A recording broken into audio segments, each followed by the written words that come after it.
اعوذ باللہ من الشیطان الرجیم بسم اللہ الرحمن الرحیم رب اشرح لی صدری ویسر لی امری واحلل عقدۃ من لسانی یفقہوا قولی۔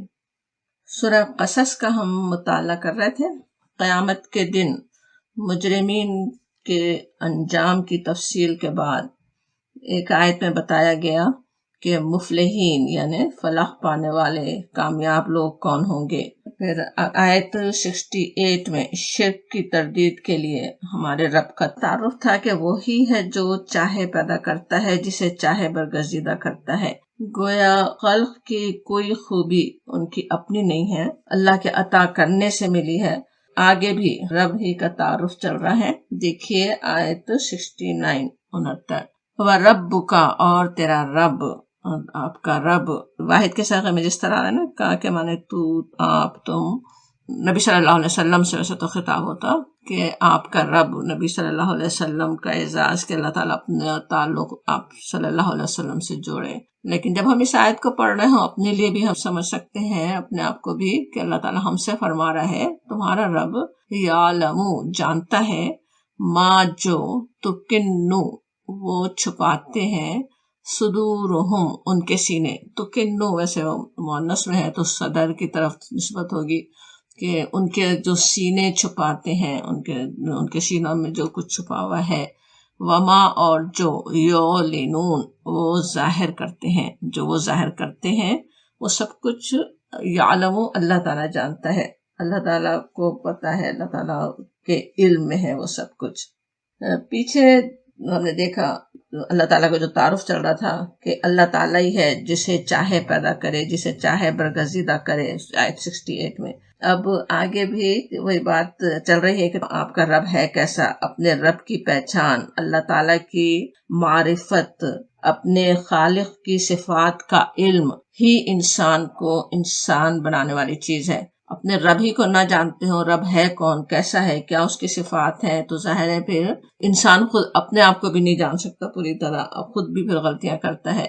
اپنی اصل ہی کو انسان نہیں پہچانے کہ وہ کس رب بزرگ و برتر کا بندہ ہے، اس کا تعلق کس ذات اعلیٰ صفات سے ہے، تب ہی ایسی پستی میں گرنے کا اندیشہ ہوتا کہ اپنے سے بھی کمتر مخلوق کے آگے سر جھکا دے، اپنے رب کے دھتکارے ہوئے اپنے ازلی دشمن سے شکست کھا جائے، ابلیس سے شکست کھا جائے، اپنی خواہشات کے لیے، اپنے نفس کے تقاضوں کو پورا کرنے کے لیے اپنے رب کی عطا کردہ روح کو کرپٹ کر دے، اپنے ضمیر کو مردہ کر دے۔ تو یہ سارے نقصانات ہوتے ہیں نا جب انسان اپنے رب کو نہیں پہچانتا۔ اس لیے قرآن میں ہم دیکھتے ہیں جگہ جگہ اپنے رب کا تعارف کروایا جاتا۔ ان کمزوریوں سے بچانے کے لیے اس چھوٹی سی آیت میں رب کریم کے علم کی گہرائی کا تھوڑا سا اندازہ کروایا گیا۔ ہم سوچ نہیں سکتے، اس اتنی بڑی کائنات کی ایک چھوٹی سی جگہ میں رہنے والے ایک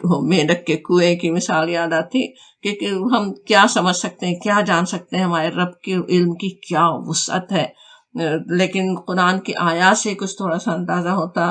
یہاں پہ کہا گیا کہ رَبُّكَ يَعْلَمُ تیرا رب جانتا ہے، مَا تُكِنُّ صُدُورِهِمْ جو کچھ دلوں میں چھپائے ہوئے ہیں، وَمَا يُعْلِنُونَ اور جو کچھ یہ ظاہر کرتے ہیں، وہ سب اللہ تعالیٰ جاننے والا ہے۔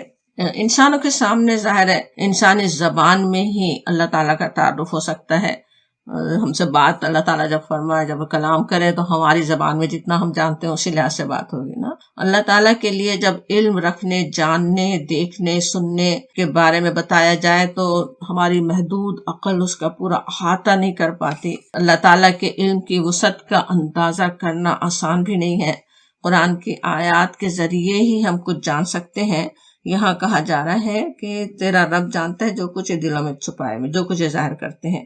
اور سورہ ملک میں اس کی اور وضاحت ہوتی ہے۔ وہاں پہ کہا گیا وَأَسِرُّوا قَوْلَكُمْ أَوِ اجْهَرُوا بِهِ إِنَّهُ عَلِيمٌ بِذَاتِ الصُّدُورِ تم خواہ چپکے سے بات کرو یا اونچی آواز سے، وہ تو دلوں کا حال تک جاننے والا ہے۔ أَلَا يَعْلَمُ کیا وہی نہیں جانے گا، مَا خَلَقَ جس نے پیدا کیا، جس نے دل بنایا، جس نے سینے بنائے، جس نے انسان کو بنایا، کیا وہی نہیں جانے گا جو تمہارے سینوں میں چھپا ہوا ہے۔ بلکہ کہا جاتا وَهُوَ اللَّطِيفُ الْخَبِيرُ وہ تو بہت ہی لطیف کہتے کس طرح، بہت باریک بین، بہت ہی باریکی سے علم رکھنے والا، خبیر، خبر رکھنے والا، مبالغے کا صیغہ ہے کہ بہت زیادہ وہ خبر رکھنے والا ہے۔ اللہ تعالیٰ کی ساری صفات ہی اسی طرح، جس طرح علم کی صفات کا ہم کہہ رہے ہیں نا، اللطیف، الخبیر ہونا بھی ہم اپنی زبان میں تو سمجھ رہے ہیں خبر رکھنے والا، مگر انسان کا خبر رکھنا کتنا ہوتا ہے، انسان کا جاننا کتنا ہوتا ہے۔ اللہ تعالیٰ کے جاننے کے تو کچھ اس سے نسبت ہی نہیں ہے۔ وہ اللہ تعالیٰ ایسا، اللہ تعالیٰ کے اس طرح سے وہ خبر رکھنا ہے، اللہ تعالیٰ کا اس طرح سے جاننا ہے۔ فرشتوں تک کی زبان سے سورہ مریم میں کہلوایا گیا، لہو ما بین ایدینا وما خلفنا وما بین ذالک وما کان ربک نسیا۔ جو کچھ ہمارے آگے ہے اور جو کچھ ہمارے پیچھے، یہ فرشتے فرما رہے ہیں نبی صلی اللہ علیہ وسلم سے کہ ہمارے جو آگے ہے، جو ہمارے پیچھے ہے، اور جو کچھ اس کے درمیان میں ہے، وہ سب اس کے لیے ہے، لہو اسی کا ہے، وہ سب جانتا ہے۔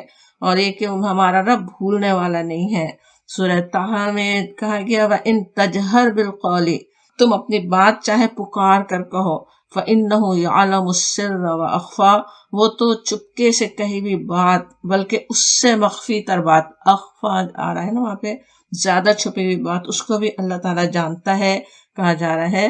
یوں تو اللہ تعالیٰ کے علم کی وسعت کا اندازہ کروانے کے لیے بہت سی آیات ہیں، اور بھی جیسے سورہ انعام کی آیت 58 کہ اسی کے پاس غیب کی کنجیاں ہیں، وہاں کہا گیا جنہیں اللہ کے سوا کوئی نہیں جانتا۔ وَيَعْلَمُ الْبَرِّ وَالْبَحْرِ، بحر بر میں جو کچھ ہے وہ سب جانتا ہے۔ درخت سے گرنے والا کوئی پتا ایسا نہیں ہے جس کا اسے پتہ نہ ہو، زمین کے تاریک پردوں میں کوئی دانہ ایسا نہیں ہے جس سے وہ باخبر نہ ہو۔ اور ایک جگہ کہا گیا سورہ فاطر کی آیت نمبر 11 ہے، وَمَا تَحْمِلُ مِنْ أُنثَىٰ وَلَا تَضَعُ إِلَّا بِعِلْمِهِ، کہ کوئی مادہ، کوئی فیمیل حاملہ نہیں ہوتی اور نہ بچہ جنتی ہے، مگر یہ سب کچھ اللہ کے علم میں ہوتا ہے، سب کچھ اللہ تعالیٰ جانتا ہے، کہا جا رہا ہے۔ اب یہ اللہ تعالیٰ کی اس صفت کو جاننے کا پہلا نتیجہ تو ظاہر ہے، یہاں پہ بات اس کی چل رہی ہے کہ جیسے شرک کی نفی ہو رہی ہے کہ جب اللہ تعالیٰ سب کچھ جاننے والا ہے تو پھر کسی اور کو کیسے شریک کر سکتے ہو۔ شریک کرنا بھی اس طرح سے ہوتا تھا نا، جیسے مشرکین مکہ کا بھی یہ تھا کہ وہ جیسے آخرت میں سفارش کر دیں گے، وہ کام بنانے والے ہیں، حالانکہ سب کچھ تو اللہ تعالیٰ جانتا ہے، ہر انسان کے دل میں کیا ہے، ہر انسان کیا کر رہا ہے، سب کچھ اللہ تعالیٰ جاننے والا ہے۔ کوئی اور اس کے حضور سفارش کر ہی کیسے سکتا ہے جب اللہ تعالیٰ خود ہر ایک فرد، ہر نبی، ہر فرشتے کے دل میں کیا چھپا ہوا ہے، کیا حالات ہیں، کیا کچھ اس کی سوچیں، سبھی کچھ وہ جانتا ہے، کیا چھپا ہوا ہے، کیا وہ ظاہر کرتے ہیں، سب کچھ اسے پتا ہے۔ اگر اللہ تعالیٰ کسی کو بخشنا نہ چاہے تو کوئی کسی کو بخشوا نہیں سکتا۔ سفارش جو ہونی ہے، شفاعت جو ملنی ہے، وہ صرف اللہ کے اذن سے ہو سکتی ہے۔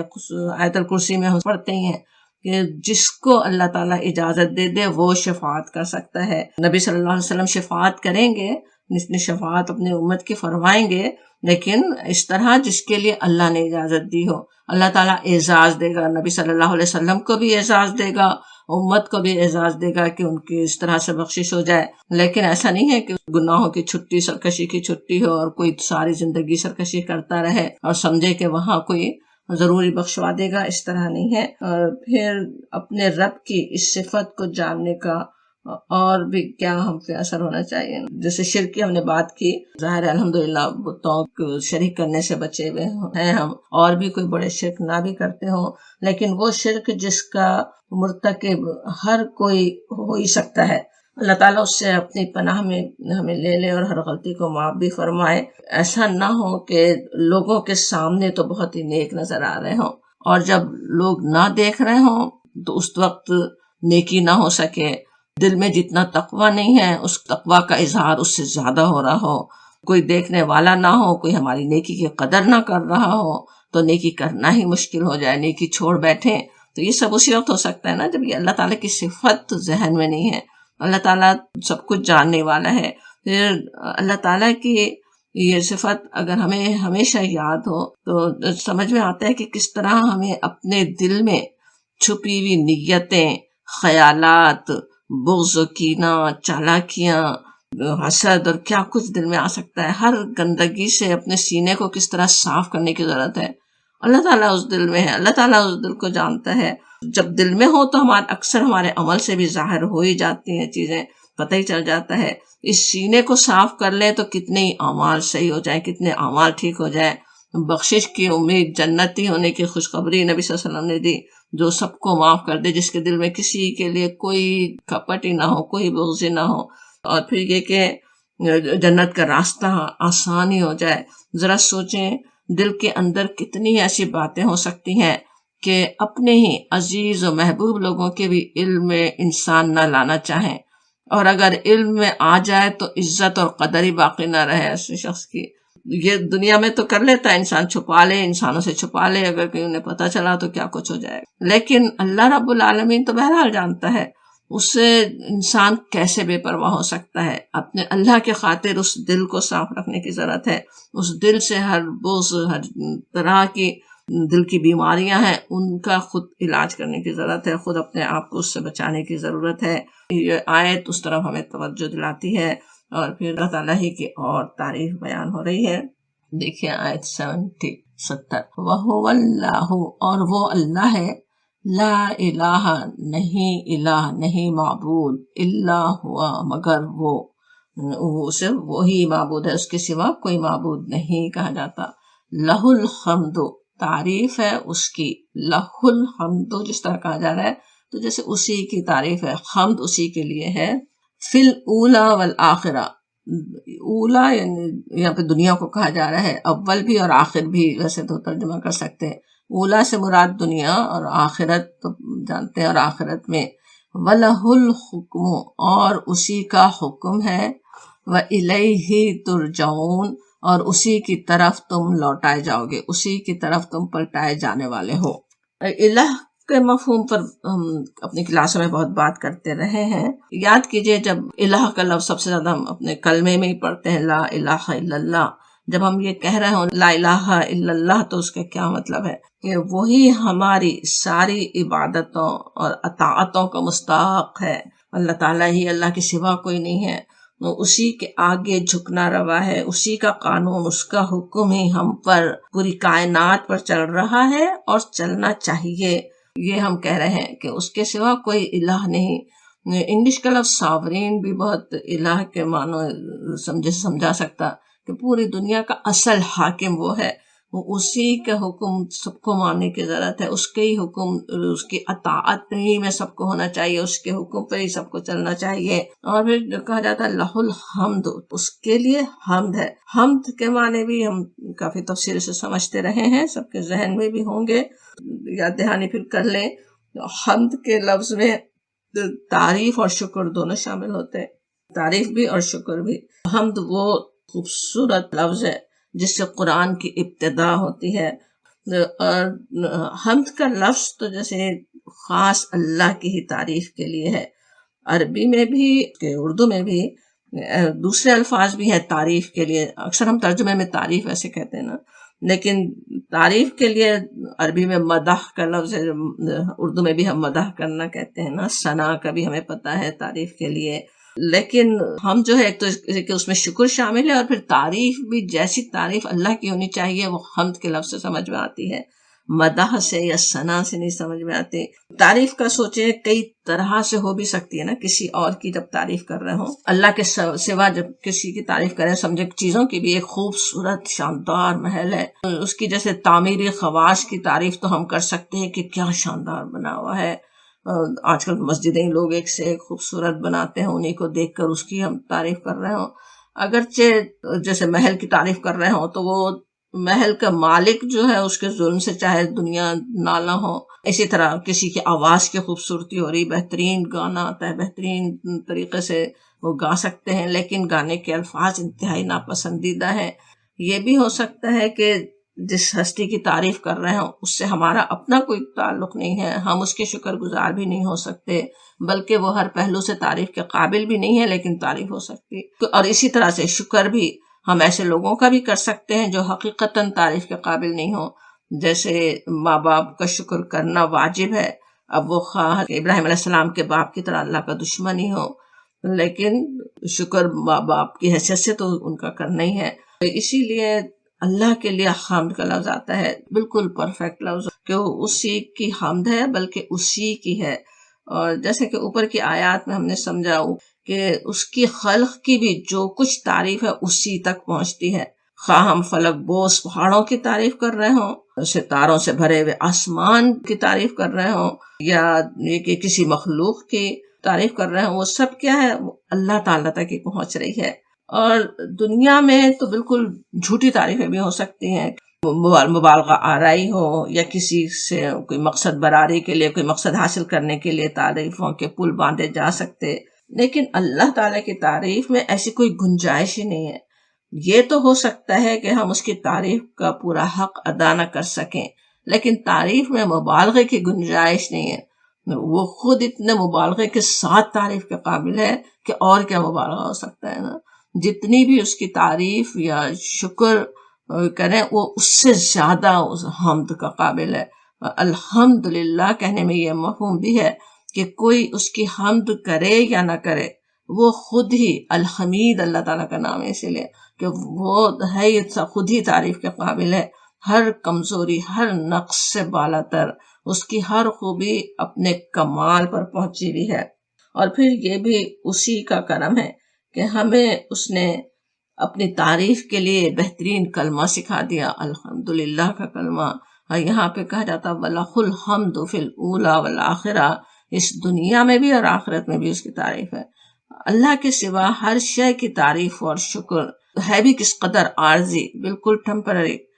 ہر خوبصورت بہار خزاں بن جاتی ہے، جوانی بڑھاپا بن جائے، نیکیاں کرنے والے بھی کبھی ٹھوکر کھا جائیں. ہر شے کو فنا بھی ہے، پورا آسمان ہی لپیٹ دیا جانے والا ہے. لیکن اللہ کی حمد ہر وقت، ہر لمحہ، ہمیشہ اس دنیا سے آخرت تک کے لیے ہے. ہمیشہ وہ باقی ہی رہنی ہے، ہمیشہ اس کی حمد ہی ہونے والی ہے.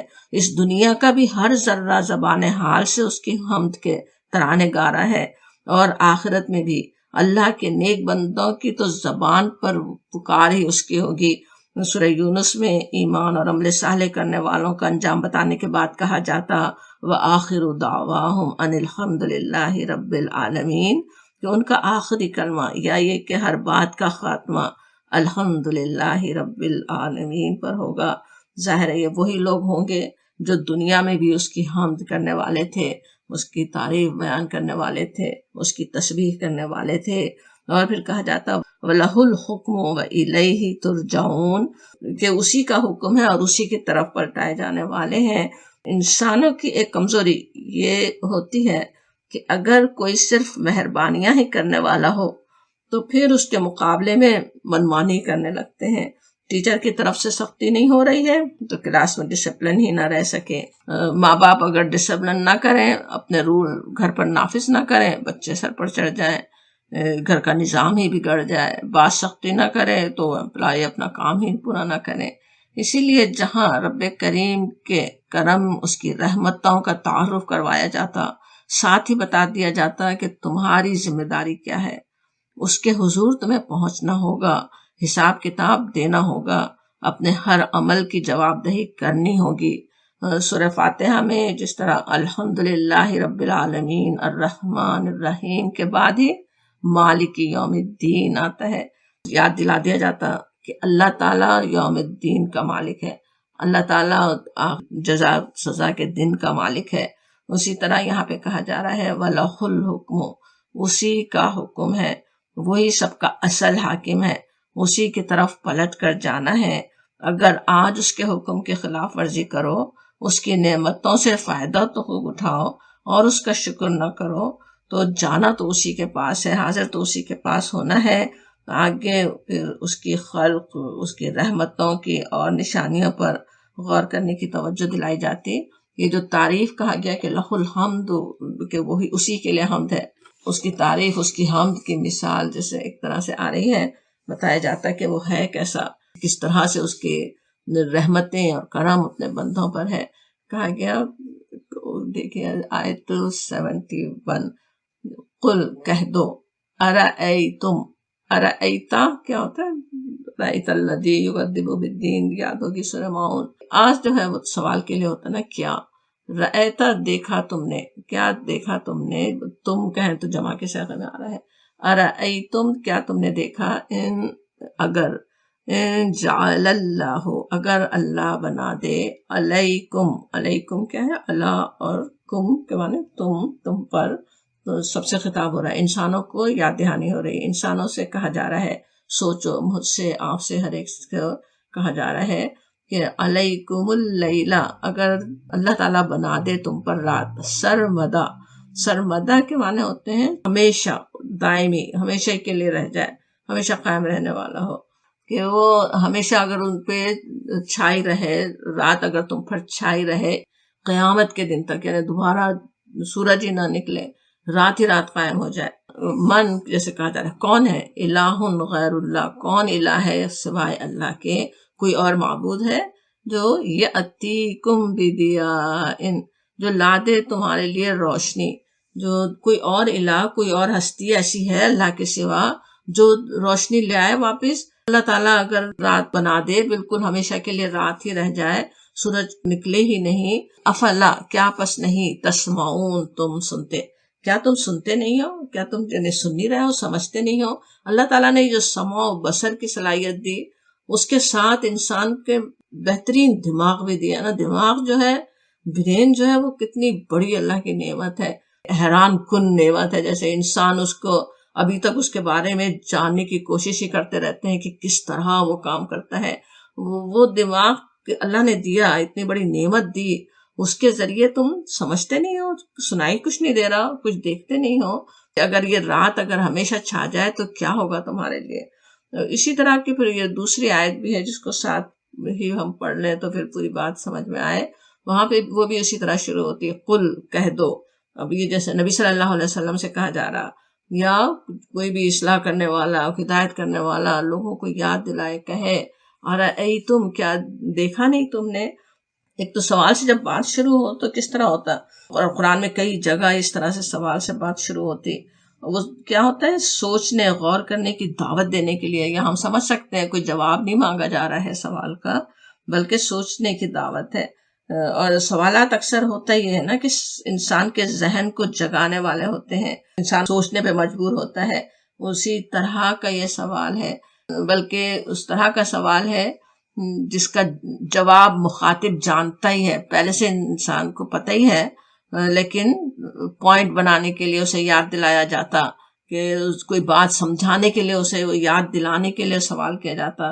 اس کی اکثر مثال ہم سمجھتے رہے ہیں، جیسے سمجھے بیٹا نافرمانی کر رہا ہو، اس سے باپ کہے کیا میں تمہارا باپ نہیں ہوں، اب بیٹے کو پتا ہے باپ ہے لیکن وہ حق ویسا ادا نہیں کر رہا ہے، تو وہ اس کو سمجھانے کے لیے وہ سوال اس طرح سے رکھ رہا ہے، بالکل اسی طرح سے تقریباً یہ بات سمجھائی جاتی، کیا تم دیکھتے نہیں ہو یہ اللہ کی کیسی نعمت ہے، اللہ تعالیٰ نے تمہارے لیے کیا کیا ہے، وہ اللہ تعالیٰ جس کا حکم دنیا میں بھی چلتا ہے آخرت میں بھی، کیوں وہی الہ ہے، کیوں اسی کی حمد ہے، اس کی مثال بتائی گئی، اور ایسی مثال جو دنیا کی سب سے بڑی نعمت بھی ہے نا، پھر رات کی بات آئی، اب آگے اسی طرح دن کی بات آ رہی ہے، کتنی بڑی نعمت ہے، انتہائی آبویس، ہر وقت ہر ایک جس سے فائدہ اٹھا رہا ہے، جس پر زندگی کا انحصار ہے، دن اور رات کی یہ نعمت، یہ سورج کی گردش کا سارا نظام، کہا جاتا ان جعل اللہ اگر بنا دے اللہ، علیکم النہارا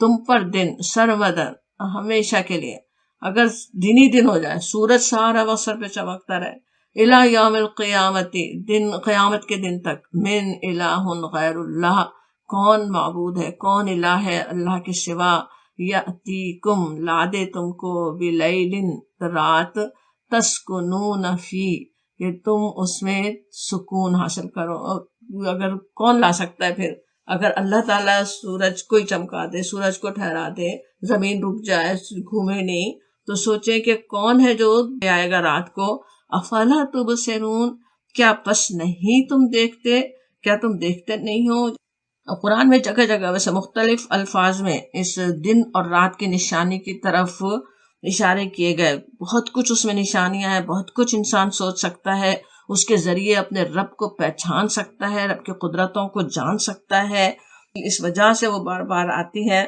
سورہ نور کی آیت ہے، کہ یقلب اللہ اللیل والنہار، اور مختلف الفاظ میں بھی ہر جگہ آتا ہے، وہاں پہ یقلب اللہ، پلٹاتا ہے اللہ تعالیٰ، ایک کے بعد ایک الٹ پلٹ کر آتے رہتے ہیں لیل و نہار. یقلب اللہ اللیل والنہار، دن اور رات کو پلٹاتا ہے. ان فی ذلک لعبرۃ لأولی الابصار، یہ رات اور دن کا الٹ پھیر وہی کر رہا ہے، اور اس میں ایک سبق ہے بصیرت رکھنے والوں کے لیے. اولی الابصار کہا جاتا، جو دیکھنے والے ہوں، جو حقیقت میں اپنی آنکھوں کا صحیح استعمال کرتے ہوں، بصیرت کی نگاہ رکھتے ہوں، ان کے لیے بہت سی نشانیاں ہیں. سمجھ میں آتا ہے دیکھنے والوں کے لیے نشانی کہا جا رہا. قرآن میں جس طرح رات اور دن کی نشانی پر غور کرنے کے بعد جتنی بار بار آتی، اسی سے اندازہ ہوتا بھی ہے کہ انسانوں کے لیے اس میں کیا کچھ سوچنے کے لیے ہے، کیسی کیسی اس میں نشانیاں ہیں.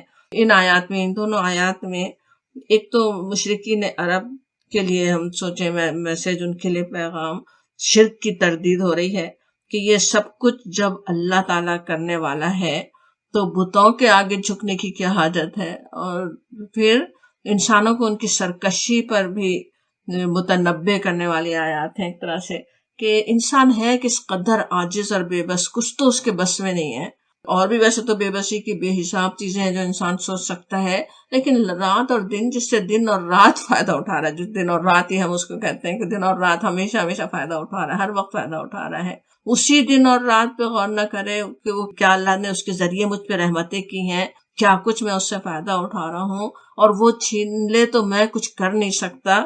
اور سچ مچ یہ اندھیرا ہی ہو جانا، سوچیں اللہ تعالیٰ کی قدرت سے کچھ بھی ہو جائے، بادل تک بھی صرف چھا جائے، کہیں سے راکھ اور دھوئیں ہی آ کے بھر جائے، زندگیاں ختم ہو سکتی ہیں اس کی وجہ سے. یا صرف سورج اوپر چھایا رہے تو ساری نباتات ہی مر جائیں، سبھی کچھ ختم ہو جائے، زندگی ختم ہو جائے. تو کیوں نہیں سوچتے خود کتنے بے بس ہو. انسان اپنی زندگی کی سب سے بنیادی ضرورت کے لیے بھی اللہ کی رحمت کا محتاج ہے. یہ آیت ظاہر ہے صرف مشرکین کے لیے یا سرکش لوگوں ہی کے لیے نہیں، ہمیں بھی اس پر غور کرنے، اپنے رب کو پہچاننے، صحیح معنوں میں اس کی حمد کرنے والے بننے کی ضرورت ہے.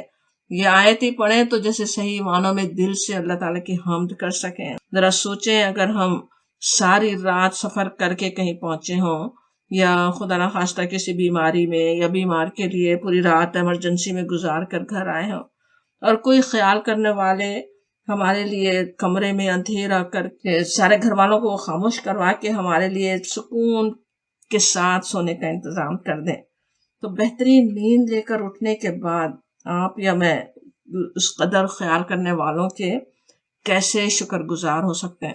اور ایسا خیال کرنے والے کم ہی اگرچہ مل سکتے ہیں، لیکن ہمارے رب نے تو ہماری پیدائش سے بھی پہلے سے ہمارے آرام کے لیے سکون سے رات کی نیند لے کر صبح تازہ دم ہو کر اپنی زندگی کے دھندے پورے کرنے کا کیا ہی بہترین انتظام کر رکھا تھا. پھر سوچنے کی بات ہے کہ اس رب کے کیسے شکر گزار ہونے اور صرف اسی کے ہو کر رہنے کی ضرورت ہے. اپنے رب کو ناراض کرنے والے کسی کام کی کیسے ہم جرأت کر سکتے ہیں، وہ ہمیں سوچنے کی ضرورت ہے کہ وہ اللہ تعالیٰ جس نے یہ سب کچھ عطا کیا، اس کے پھر کتنے کیسے شکر گزار ہوں. ہم خود سوچ لیں، جس نے ہمارے آرام کے لیے ایسے ایسے انتظامات کیے، پورے ماحول کو اندھیرا کر کے خاموشی طاری کر دے، جب تازہ دم ہو جائیں تو اپنے معاش کی فکر کے لیے سورج نکال دے، روشنی بھیج دے. یہ سب کچھ بھی ایک تو سمجھ میں آتا ہے، اور پھر مفسرین ان آیات کی ایک اور بلاغت کی طرف بھی توجہ دلاتے ہیں کہ جب رات کا ذکر آیا، پہلی آیت میں رات کی بات تھی نا کہ اگر رات چھا جائے تو کیا ہوگا، وہاں ہے افلا تسمعون، پھر آخر میں کہا گیا کہ کیا تم لوگ سنتے نہیں ہو. اور دن کے ساتھ دن کی بات آئی تو افلا تبصرون، کیا تم لوگ دیکھتے نہیں ہو. گویا رات کے اندھیرے میں اگر دیکھ نہیں سکتے تو سن بھی نہیں سکتے جیسے کہا جا رہا ہو، اور اسی طرح جب دن کی پوری روشنی موجود ہے پھر بھی تم دیکھتے نہیں ہو، اس طرح کی بات ہو رہی ہے. یہ آیات اگرچہ شرک کی تردید کرتی ہیں، انسان کو بے بس ہونے کا احساس دلاتی ہیں، لیکن ایک اور نقطہ بھی اسکالرز بیان کرتے ہیں، ایک ضمنی بات اس کے ذریعے سمجھ میں آتی ہے. ہر آیت سے جتنے بینیفٹس ہو سکتے ہیں وہ انسان لینے کی کوشش کرتا ہے. تو وہ کہتے ہیں کہ یہاں انسان کو ایک بہترین پلان، اسکیجول دے دیا گیا کہ رات سونے کے لیے ہے، دن کام کرنے کے لیے. یہی بات بلکہ پھر اگلی آیت میں بیان بھی ہو رہی ہے، اگلی آیت کو بھی دیکھ لیں، کہا جاتا وَمِن رَحْمَتِهِ، اور اپنی رحمت سے جَعَلَ لَكُمُ اللَّيْلَ وَالنَّهَارَ، اس نے بنائے تمہارے لیے رات اور دن، لِتَسْكُنُوا فِيهِ، تاکہ تم آرام کرو اس میں۔ تسکنو کا لفظ سکنا سے، سکون جو ہوتا ہے حرکت کے بعد ٹھہر جانا، جسمانی تھکاوٹ کے بعد آرام، جسمانی اور ذہنی آرام کا ملنا۔ اللہ تعالیٰ نے بنائے تاکہ تم اس میں سکون حاصل کرو۔ لیل کی طرف اشارہ ہو رہا ہے، اللہ نے لیل بنائی اور پھر لتسکنوا فی، اور پھر والنہارا، اور دن بنایا، ولتبتغوا، اور تاکہ تم تلاش کرو، من فضلہ، اس کا فضل تم تلاش کرو۔ لتبتغوا کا جو لفظ ہے روٹ ورڈ اس کا بغین، یہ البغی ہوتا ہے کسی چیز کا میانہ روی سے، اعتدال کی حد سے تجاوز کرنا، آگے جیسے بڑھنے کی بات ہوتی۔ بغاوت کا لفظ اردو میں جو ہم استعمال کرتے ہیں وہ بھی اسی سے ہے، تو برے معنوں میں بھی ہے، لیکن ابتغاء جب کہیں تو جیسے خاص کوشش کے ساتھ کسی چیز کو طلب کرنا۔ اب یہ کوشش اچھی چیز کے لیے ہو تو پسندیدہ صفت ہے، اور اگر بری چیز کے لیے انسان مر رہا ہے، خواہش کر رہا ہے، تو وہ بری ہوگی۔ قرآن میں اکثر سب پسندیدہ صفت کے لحاظ سے آتا، مومن کی صفت آتی ہے ابتغاء مرضات اللہ، اس میں سورہ بقرہ میں بھی، کہ وہ اللہ کی رضا کے متلاشی ہوتے ہیں، اپنے رب کی رضا پانے کے لیے کوشش کرنے والے ہوتے ہیں۔ اب یہاں پہ ویسے دنیاوی چیز کے لیے ایک تو آ رہا ہے وَلِتَبْتَغُوا مِن فَضْلِهِ، اور تاکہ تم تلاش کرو، تم چاہو، ہر انسان چاہتا ہے، اللہ کا فضل ڈھونڈتا ہے، اللہ کے فضل کے خواہش مند ہوتا ہے۔ لی کا جو لفظ ہوتا ہے لیے، اس مقصد کے لیے اللہ نے دن بنایا، کس لیے بنایا؟ تاکہ تم تلاش کرو اس کا فضل، ہی فضل ہی کا اشارہ اللہ تعالیٰ کی طرف، اس کا فضل، اللہ تعالیٰ کا فضل تم تلاش کرو کہا جا رہا ہے۔ اور یہ کہ وَلَعَلَّكُمْ تَشْكُرُونَ، اور تم اس کا شکر کرو۔ اب سب سے پہلی بات تو ہو رہی وَمِن رَحْمَتِهِ، اپنی رحمت سے اللہ تعالیٰ نے بنایا۔ یہ انتظام اللہ تعالیٰ کی رحمت سے ہے۔ اس رحمت کو بھی انسان کس قدر فار گرانٹیڈ لے سکتے ہیں، اللہ کے ساتھ سرکشی کر کے، اس کے دین کا مذاق اڑا کر بھی اپنے آپ کو ساری رحمتوں کا مستحق سمجھتے ہیں، جیسے کچھ ڈیزرو بھی کر رہے ہیں ان ساری رحمتوں کو۔ ایک کسی نعمت کی کمی کے شکوے بہت ہو سکتے ہیں، ان ساری رحمتوں کا تو شکر بھی یاد نہیں آئے، لیکن یہ اللہ کی کتنی بڑی رحمت ہے۔ دن اور رات ہی کی رحمت کو سوچو تو کس طرح اللہ کی رحمت ہے وہ اصل میں، اور یہ اللہ نے کس لیے کی؟ اس کی اور رحمت، اتنا سکون تا انسان پائے، رات کو آرام سے سو سکے۔ رحمت کو جیسے پہچاننے، اس کا صحیح شکر ادا کرنے کی ضرورت ہے۔ رحمت سے اس نے کیسا یہ نظام بنایا اور کیوں بنایا؟ لِتَسْكُنُوا فِيهِ، ہی کا اشارہ ہوئی لیل کی طرف۔ کیسا سکون رات کی نیند میں ہے، دن میں کتنے ہی پردے ڈال دیں وہ سکون مل نہیں سکتا۔ اپنے بندوں کی بہبود، ان کے آرام، ان کے صحت، ان کے فائدوں کے لیے پھر یہ رات کی نعمت اس نے عطا فرمائی، وَلِتَبْتَغُوا مِن فَضْلِهِ، اور تاکہ تم تلاش کرو اس کا فضل۔ اگر ہم صحیح وقت پر سوتے اور صحیح وقت پر اٹھتے ہیں تو جیسے اللہ کی بندگی کر رہے ہیں، اللہ تعالیٰ نے یہ نظام دیا، اللہ تعالیٰ نے بنایا ہی ہمارے لیے، اسی لیے بنایا۔ بہت زیادہ سونا ظاہر ہے کوئی اچھی بات نہیں ہے، لیکن جتنی صحت کے لیے ضرورت ہے وہ سونا پسندیدہ چیز ہے، اور اسی طرح سے کمائی کی فکر کرنا وہ بھی اللہ کا فضل ہے، جیسے اس کو کہا جاتا۔ اب یہ تو اسکیجول تو اللہ تعالیٰ نے ہمیں دیا کہ رات سونے کی اور دن کام کے لیے ہے۔ اگرچہ انسانوں کے فرائض اور ڈیوٹیاں ایسے ہو سکتی ہیں کہ انہیں راتوں کو جاگنا، دن میں سونا پڑ جائے، چھوٹے بچوں کی مائیں ہیں، اسپتالوں میں کام کرنے والے، چوکیدار، یا اسی طرح کے بہت سے کام، لیکن اس کے علاوہ جو ضرورت کے علاوہ خام خواہ میں جو ایک بڑے شہروں میں خاص طور پہ ٹرینڈ چلا ہوا ہے کہ ہر کام، ہر فنکشن رات گئے تک چلتا رہے، پھر صبح آدھا دن سوتے پڑے رہیں، یہ اسکیجول انسان کے لیے مناسب ہی نہیں ہے۔ بلکہ اصل بات یہ کہ انسان صحیح فنکشن نہیں کر سکتا اگر اس طرح سے کام نہ کرے، جو اللہ نے اسکیجول دیا ہے اس پر نہ چلے۔ احادیث سے بھی یہی پتہ چلتا ہے کہ مستحب طریقہ یہی ہے کہ عشاء کے بعد انسان فضول باتوں میں مصروف نہ ہو، تاکہ صبح تازہ دم ہو کر اللہ کی عبادت کے لیے کھڑا ہو۔ ابتدائی رات کی نیند بھی کہتے ہیں کہ زیادہ آرام دینے والی ہوتی ہے، اور اسی طرح فجر کے بعد کام شروع کرنے کی برکتوں کا تو ہم خود بھی اندازہ کر سکتے ہیں، اس وقت کیسا انسان فریش ہوتا ہے۔ اگر اس کے بجائے سوئے دوبارہ پھر اٹھے تو کتنی کسل مندی اور کیا کچھ سستی ہو سکتی۔ تو اس کے لیے بہترین وہ بھی ہے، اور احادیث سے پتہ بھی چلتا ہے وہ پسندیدہ چیز ہے اللہ تعالیٰ کی نظر میں۔ اگرچہ راتوں کو کم سونے کی بات قرآن میں آتی ہے کئی جگہ، کی پیٹھیں بستروں سے الگ رہتی ہیں، سورہ سجدہ میں ہے، سورہ زاریات میں جنت کے باغوں اور چشموں کو پانے والے متقین کی صفت آتی ہے کہ کانو قلیلا من اللیل ما یہجعون، وہ راتوں کو کم ہی سوتے تھے، لیکن کس لیے کم سوتے تھے؟ آگے آتا ہے وبالاسحار هم یستغفرون، وہ رات کے پچھلے پہر میں استغفار کرتے تھے، پچھلے پہروں میں استغفار کرتے تھے۔ تو سوچیں اگر رات کو وقت پر سونے کی فکر ہی نہ کریں تو صبح فجر کی نماز ہی شاید مشکل سے مشکل پڑ سکیں، پچھلے پہر اٹھنے استغفار کرنے کی توفیق کہاں سے مل سکے گی؟ اس لیے ضروری ہے کہ اللہ نے وہ بنائی ہے رات، اس کی فکر ہو کہ ہم وقت پہ سو سکیں۔ دن یہاں کے ہمیں پتہ ہے کتنے چھوٹے ہو جاتے ہیں، چھوٹے دن آنے والے ہیں، ظاہر ہے عشاء کا ٹائم ہوتے ہی پڑھنا تو مشکل ہے، لیکن ہر کام کر کے جیسا وقت ہونا چاہیے کہ جتنے گھنٹے کی نیند ہماری صحت کے ذریعے ضروری ہے، اتنی نیند ابتدائی رات سے شروع کی جائے۔ دنیا میں جن لوگوں نے بڑے بڑے کام کیے ان کی بھی سب سے نمایاں خوبی یہی ہوتی ہے، اپنے وقت کے پابند ہوتے ہیں، بلکہ اکثر ان میں سے صبح جلد اٹھنے والے ہی ہوتے ہیں جنہوں نے اکامپلش کیا دنیا میں۔ اور دن کے جو بڑے کام ہیں ان کو یہاں کہا گیا کہ وَلِتَبْتَغُوا مِن فَضْلِهِ، کہا جا رہا ہے، اور تاکہ تم تلاش کرو اللہ کا فضل۔ کسب معاش، رزق کے لیے جو جد و جہد انسان کرتا ہے وہ بھی اسی پروگرام کا حصہ ہے جسے دے کر اللہ نے اپنے بندوں کو دنیا میں بھیجا ہے۔ ہر ایک اپنی زندگی کے وسائل حاصل کرنے کی کوشش کرتا ہے اور اسی سے پوری دنیا کا کارخانہ چل رہا ہے، لیکن جو بات یاد رکھنے کی ہے وہ یہ کہ ان کوششوں سے جو کچھ مل جائے وہ اصل میں تو اللہ کا فضل ہے۔ یہ بھی سمجھ میں آتا ہے کہ کمانے کی فکر، معاش کے لیے جد و جہد، یہ دنیاوی کام اللہ کے کوئی ناپسندیدہ کاموں میں سے نہیں ہے جس طرح یہاں کہا جا رہا ہے، بلکہ قرآن سے بالکل متضاد اپوزٹ صورت سمجھ میں آتی ہے۔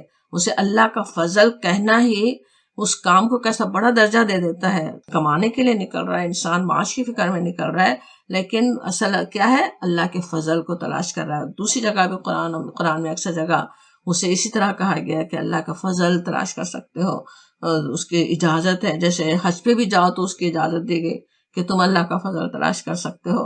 اس کے علاوہ سورہ مزمل کی جو آخری آیت ہے اس میں تہجد کی نماز کم کرنے کی اجازت دی گئی۔ سورہ مزمل میں شروع میں کہا گیا تھا نا کہ نبی صلی اللہ علیہ وسلم سے خطاب کر کے آدھی رات یا اس سے کم یا اس سے کچھ زیادہ آپ تلاوت کے لیے کھڑے رہیں، کہا گیا تھا، تہجد کے لیے جیسے تاکید تھی۔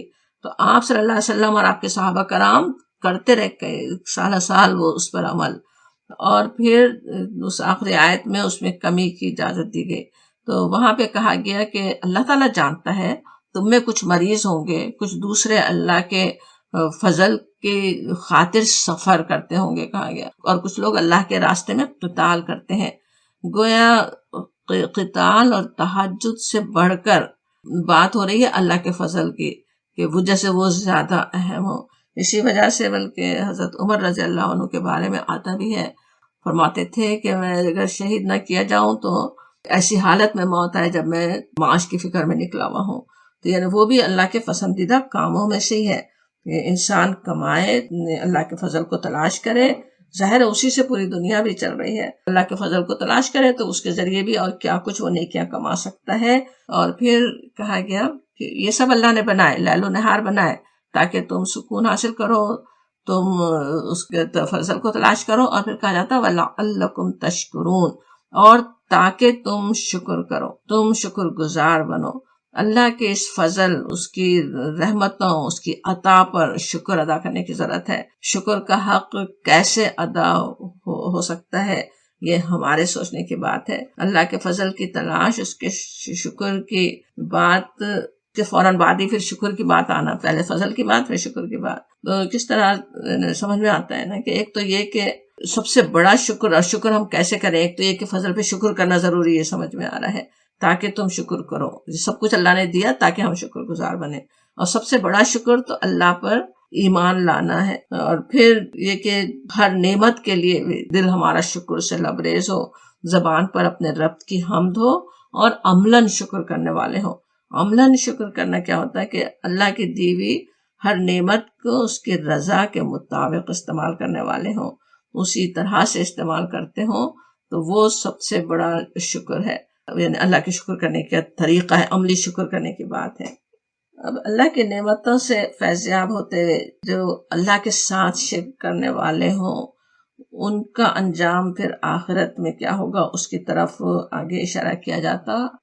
آیت 74 دیکھیے، وَيَوْمَ، اور وہ دن يُنَادِيهِمْ، پکارے گا ان کو، فَيَقُولُ، پس کہے گا، أَيْنَ شُرَكَائِيَ الَّذِينَ، کہاں ہے میرے شریک جن کا تم زعم کرتے تھے، جن کا تم دعویٰ کرتے تھے کہ وہ میرے شریک ہیں. ویسے بالکل اسی طرح کی آیت پیچھے آیت 64 میں بھی بات آئی چکی ہے، وہاں ہم تفصیل سے سمجھ بھی چکے ہیں.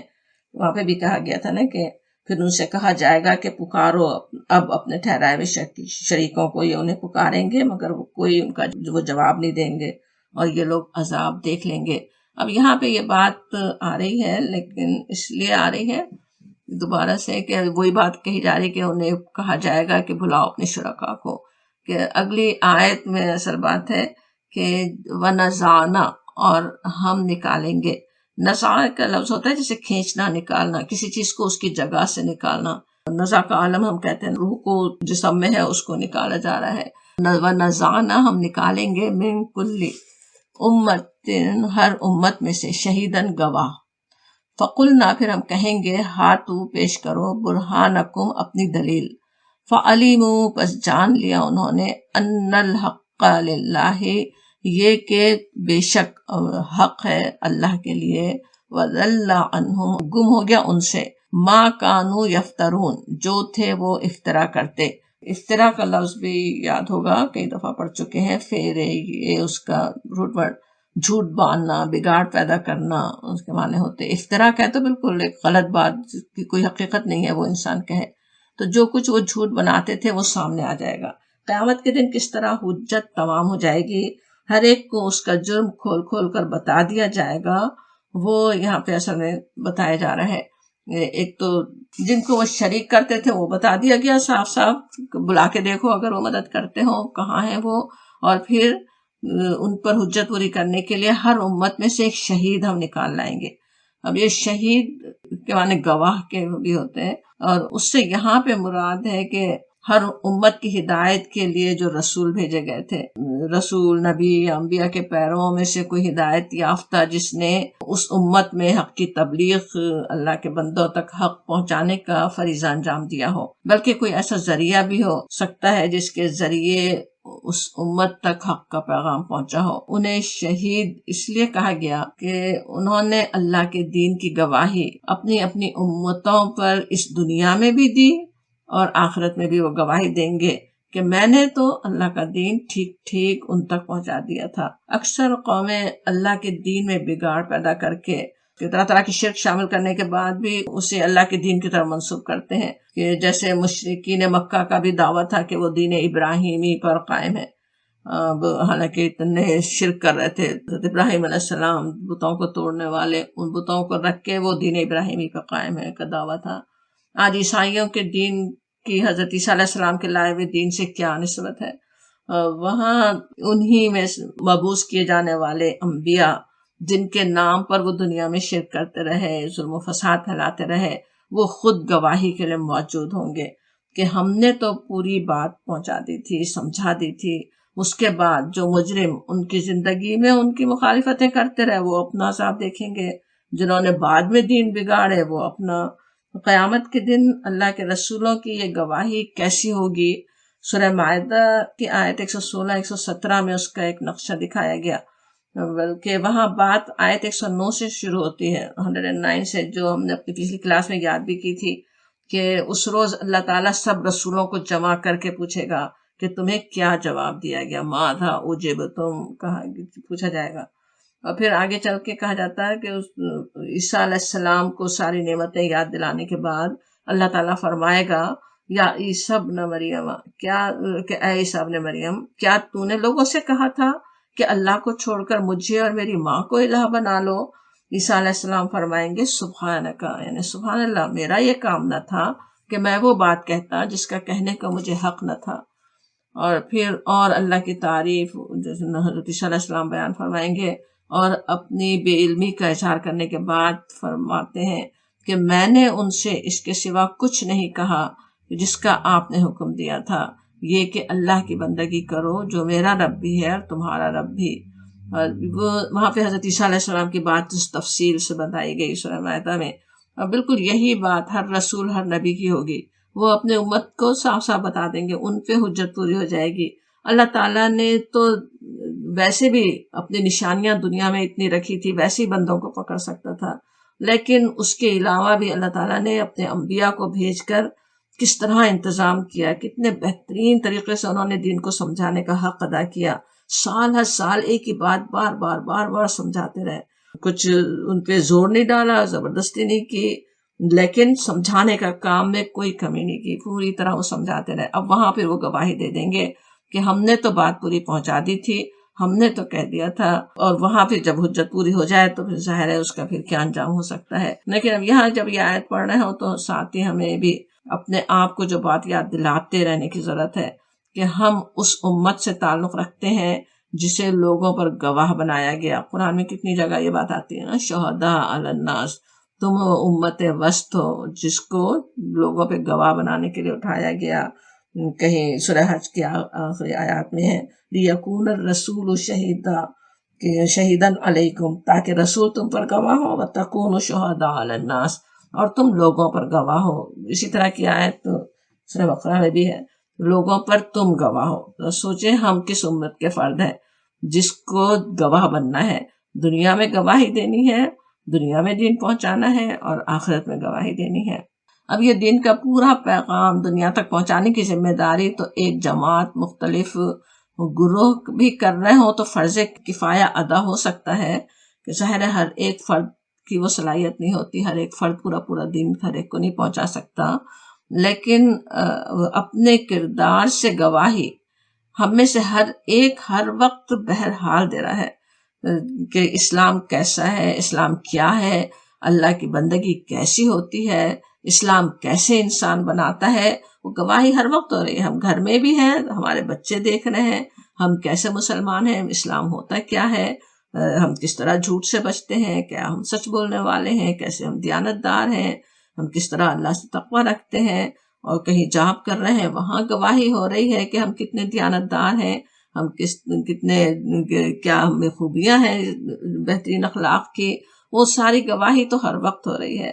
تو یہ گواہی کی اثر سب سے بڑی ہمیں فکر کرنے کی ضرورت ہے کہ کردار سے ہم بہترین گواہی دینے والے ہوں، اور اس کے علاوہ بھی جو پورے انسانوں تک جو دین کو پہنچانے ہیں اس کے لیے بھی جہاں ہم کوشش کر سکتے ہوں، کوئی ایسا گروہ کام کر رہا ہے ان کی مدد کرنا، پیسوں سے، وقت سے، یا جس طرح سے بھی ہو، وہ بھی لازمی ہے۔ انشاءاللہ تعالی ہم پوری طرح سے اس گواہی کو پیش کرنے والے ہوں، اور قیامت میں اس کے لیے ہمیں شرمندہ نہ ہونا پڑے۔